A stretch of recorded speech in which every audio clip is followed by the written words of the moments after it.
British Prime Minister Keir Starmer hailed Italy's efforts to tackle illegal immigration during a trip to Rome on Monday, coming a day after more migrants died trying to reach England in a small boat. At a joint press conference, Italian Prime Minister Giorgia Meloni said she and Starmer agreed in their talks that cooperation is key in dealing with the issue that's affecting all of Europe. We have agreed that the first thing to be done is to intensify our fight against human trafficking. And we need to do so by further uniting our forces and enhancing security. Starmer said the two countries would share intelligence and work more closely together to smash the people smuggling gangs. He added that they've pledged to deepen their security cooperation and announced more than $660 million of investment in Britain by Italian companies. Earlier, at the National Coordination Centre for Migration, he praised Italy's efforts to prevent migrants from embarking on their journeys, saying it helped Italy bring a 60% drop in irregular arrivals by sea. Here there's been some quite dramatic reductions, so I want to understand how that came about. It looks as though that's down to the upstream work that's being done in some of the countries where people are coming from. I've long believed, by the way, that prevention and stopping people travelling in the first place is one of the best ways to deal with this particular issue. So I'm very interested to know how that upstream work went. Starmer also said he was very interested in Italy's deal with Albania, which will see some asylum claims processed in the Balkan state, which is not an EU member. But he said that deal had yet to become operational, so his government would wait to see the results.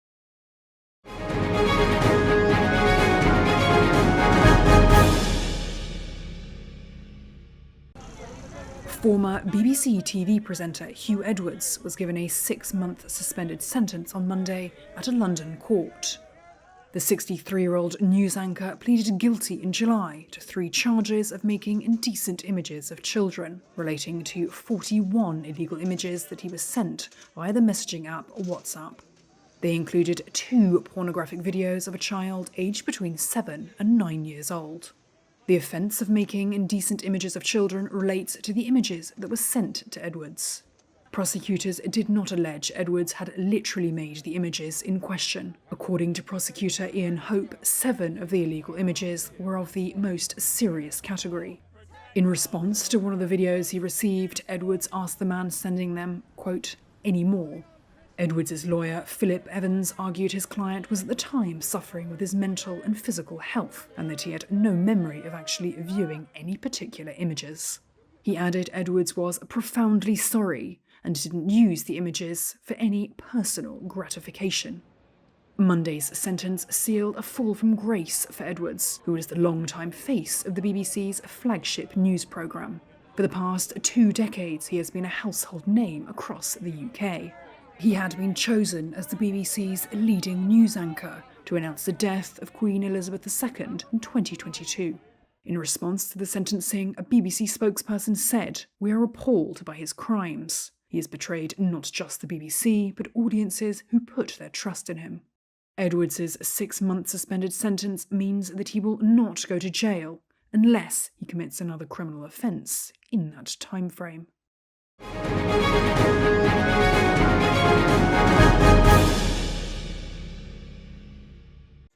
Donald Trump's campaign promise to increase tariffs on imported goods, particularly from China, has support from a narrow majority of U.S. voters, a new Reuters Ipsos poll shows.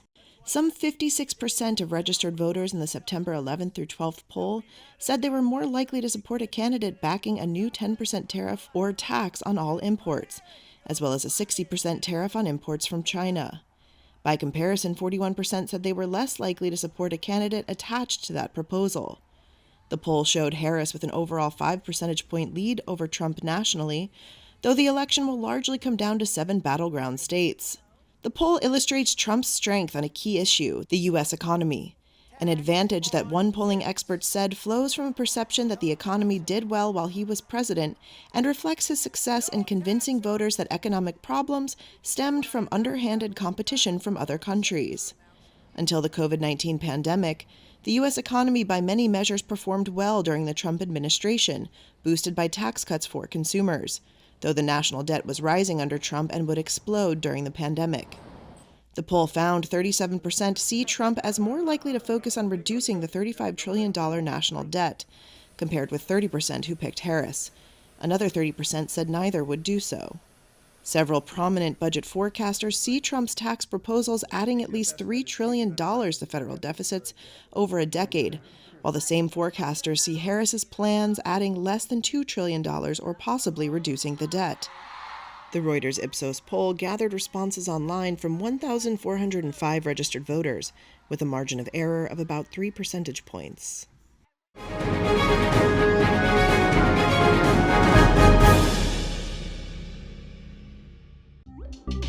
This electric hydrofoil boat traveled 420 nautical miles within 24 hours, a new milestone according to the CEO of Candela, the maker of the watercraft.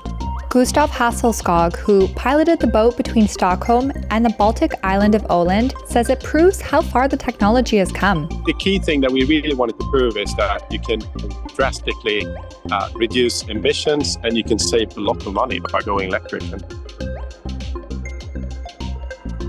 Leveraging innovative hydrofoil technology, Candela C8 lifts above the water on wings. That reduces energy consumption by 80% compared to conventional electric boats. The average speed during the trip was 17 knots, including charging brakes. What we wanted to do was to prove that you can go electric with a ferry all that distance, because in the past, those few electric boats and ferries that you see, they tend to go very short distances. And with the technology we have with hydrofoils and a very lightweight design, we can greatly improve the range. So this means we could go all that way and really show that you can now shift from traditional diesel ferries to this electric version. Hasselskog says the technology also saves money. He says a photographer traveling alongside the C8 in a combustion engine boat spent about $700 on gasoline. Hasselskog says his trip cost about $25. That shows kind of the massive reduction you can have in energy costs for doing this, not only saving the environment. Candela's passenger vessel, the 30-person Candela P12 shuttle, will start operating in the Stockholm waterways later this year.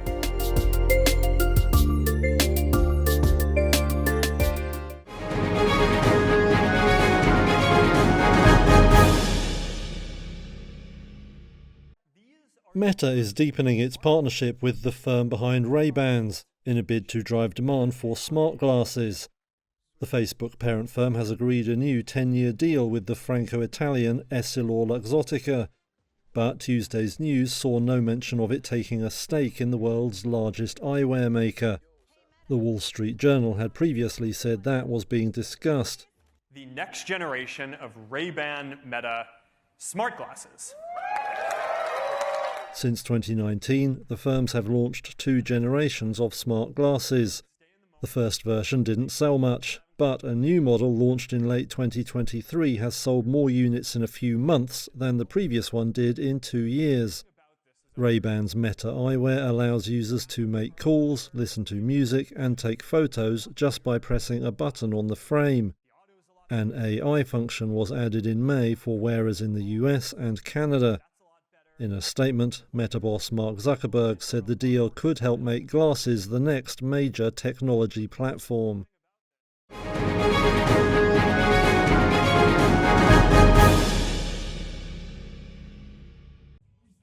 Music mogul and rapper Sean Diddy Combs was arrested in Manhattan on Monday by federal agents.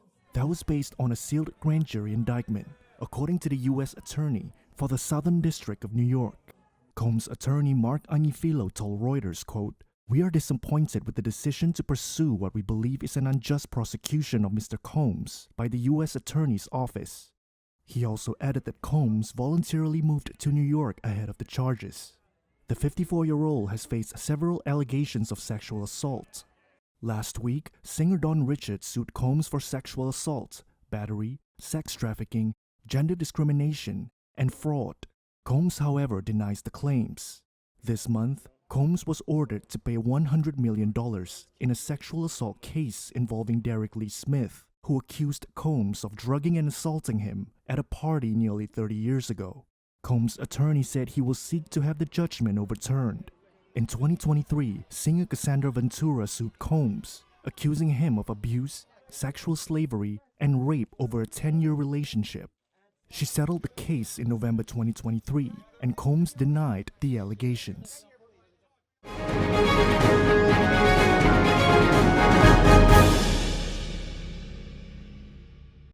TikTok faced tough questions from judges at a U.S. federal appeals court on Monday, as the popular short video app made its case to block a law that would ban it.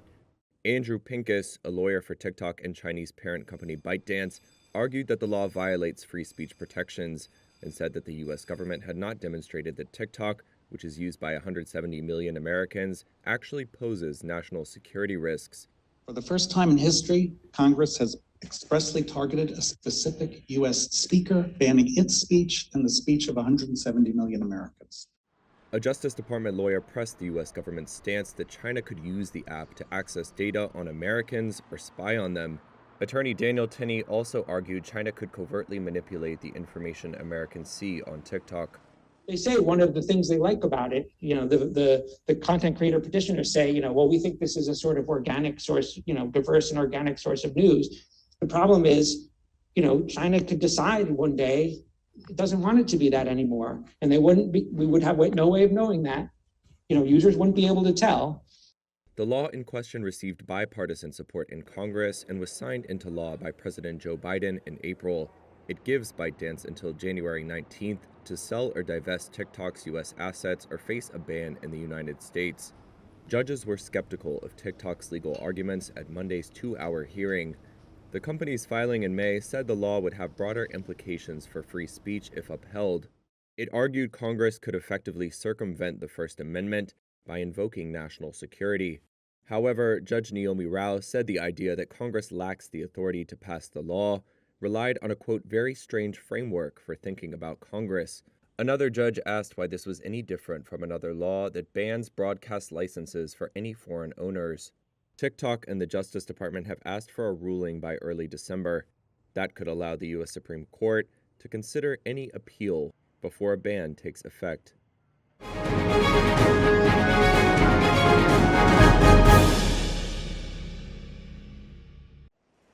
Standing in his home in southern Poland, Dark Kyrgyzstan points to damage caused by severe rain and flooding.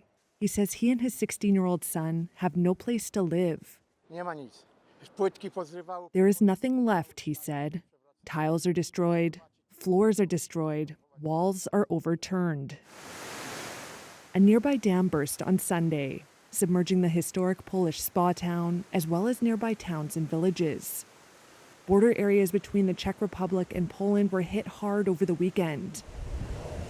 Heavy rain and surging water levels have forced evacuations and left a trail of destruction, as well as a rising number of deaths. It's the worst flooding in over 2 decades. Kyrgyzstan said the rain started on Friday in his town, the dam breached on Sunday, and then the water started rising in his home. His son Shemon says his room no longer exists. The losses are unimaginable for the city. All the bridges are broken. Asphalt is coming off. The town doesn't have the funds to repair it. The city looks like an apocalypse. I would call it a ghost town.